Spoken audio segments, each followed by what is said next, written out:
All right there, everyone. The former head of UKIP, Nigel Farage, has announced that he will be forming a new political party to fight for Brexit, what he's calling the biggest battle of his life. That's what we'll be talking about on today's video. If this is your first time here, a very warm welcome to you. I post 2 videos a day analyzing current events in light of awesome conservative trends. So let me encourage you to smack that bell and subscribe button. We are on our way. We are in the countdown to 100,000 subscribers, and it'll be an absolute privilege to have you as one of them. All right, so the media is all abuzz about the former head of UKIP, Nigel Farage's announcement that he is in fact forming a new political party to fight what he calls the biggest battle yet if Theresa May fails to pull Britain out of the EU by March. Now, I'm sure many of you are aware that Prime Minister May has in fact postponed the final vote on her disastrous Brexit deal that would have left all of Northern Ireland basically under the EU, and by default or by extension the whole of Britain would end up being subservient to the bullies in Brussels. It was without question a clear admission by the Prime Minister that her Brexit deal was doomed to fail in the House of Commons. As I understand it, the latest roll call showed that she would be defeated by up to 100 of her own members of Parliament, which of course would have been a complete and total humiliation on her part. So the vote could take place as early as next week, or it could be delayed into the new year, perhaps sometime in January. As I understand it, the ultimate deadline for the vote is January 21st. But Nigel Farage is taking no chances.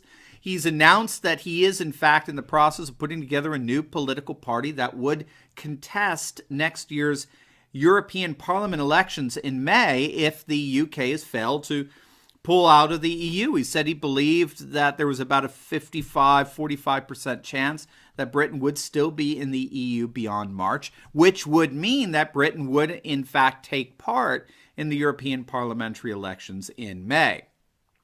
Now, of course, Farage was the face of UKIP, the United Kingdom Independence Party, for a number of years.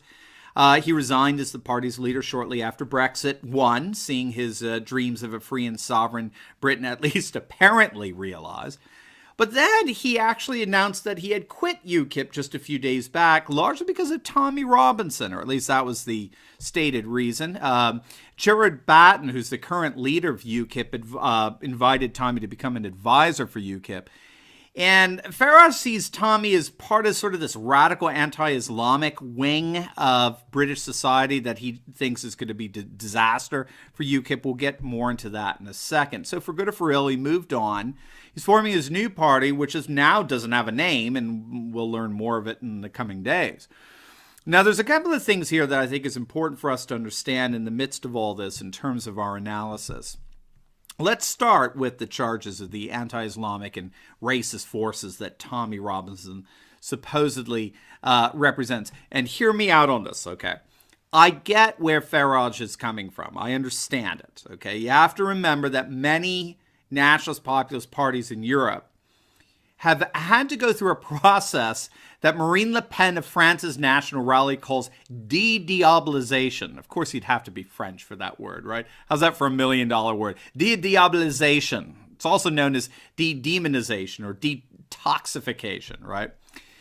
De-diabolization or de-demonization involves basically an intentional normalization process taken by nationalist populist parties in Europe that seeks to bring the party out of the political periphery, out of the fringe, as it were, and into the mainstream. And so, first and foremost, this involves thinking through the kind of rhetoric used in communicating its platforms and policies in ways that reflects consensus-based conversation. So, for example, radical Islam is opposed not because it's a barbaric religion or anything like that, but rather because it's considered incompatible with democratic values. So, for example, Islam is completely incompatible with women's rights and gay rights.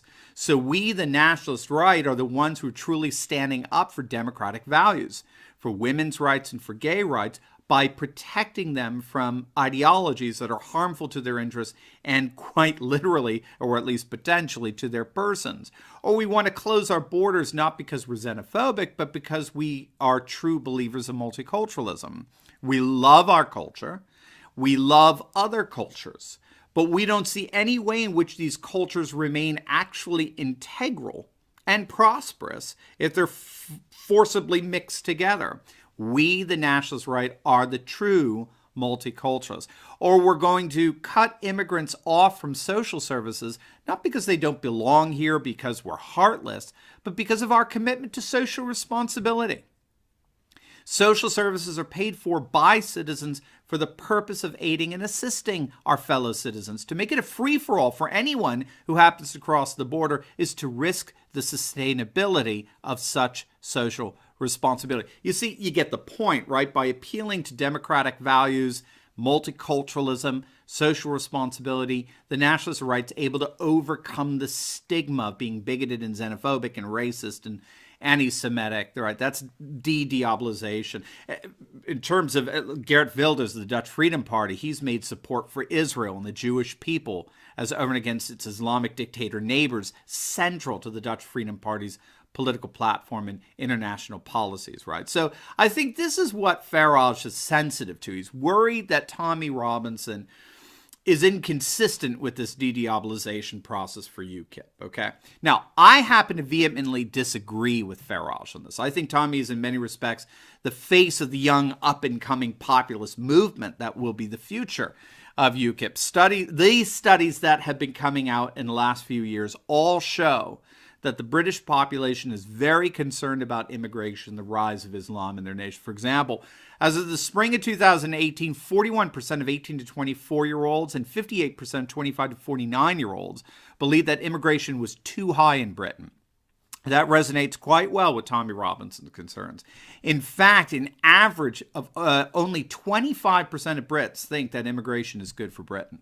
The vast majority see immigration as inordinately contributing to rises in crime, a drain on the welfare system, not to mention increasing the threat of terrorism. And more specifically, nearly two-thirds of Brexit voters saw Islam as a danger to the West. So I don't think Tommy is as radical as Farage has pegged him to be.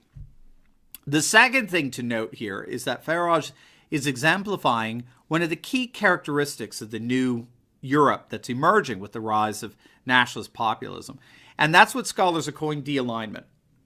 De-alignment involves the breakdown of the traditional bonds that used to exist between traditional political parties and their constituents. And this breakdown in the bonds that voters have had with traditional parties, this breakdown is making it easier for new political challengers to rise up and take the nation in a new direction. So, for example, in the past 17 years, the actual number of nationalist and populist parties across the European continent has nearly doubled, growing from 33 to 63. And Farage knows this. And so what he's doing here is taking advantage of this de-alignment trend to create a new party dedicated to realize a renewed sense of British national populism. Again, we have to remember that a growing number of Brits believe that no political party represents their interests. The gap between the populace and the political elite has grown so wide that more and more people have just, well, in many respects, they're just given up. That's why scholars found that over 2 million people who voted in the Brexit referendum did not vote in the last national election before it. They just thought there was no choice that represented their concerns. So clearly the opportunity is there for a new party to sweep in and offer voters a new direction. I think that's what Farage is looking into. So we'll obviously be keeping our eyes on how things develop here, but I think Farage is right. The time may in fact be ripe for a fresh political party to rise up and take Britain into an independent and sovereign future. As always, please like, comment, and subscribe. Check out our new online merchandise selection where you can get gear and apparel celebrating all things nationalist and populist, and get a special Christmas time discount of 15% off all items by entering the promotion code that I've included for you below. And of course, we would love it if you click on our Patreon or PayPal links below, become a supporter of this channel. As you know, we are periodically demonetized by YouTube, and we can really use your help so we can continue to analyze current events in light of awesome conservative trends so that you can personally and professionally flourish. God bless.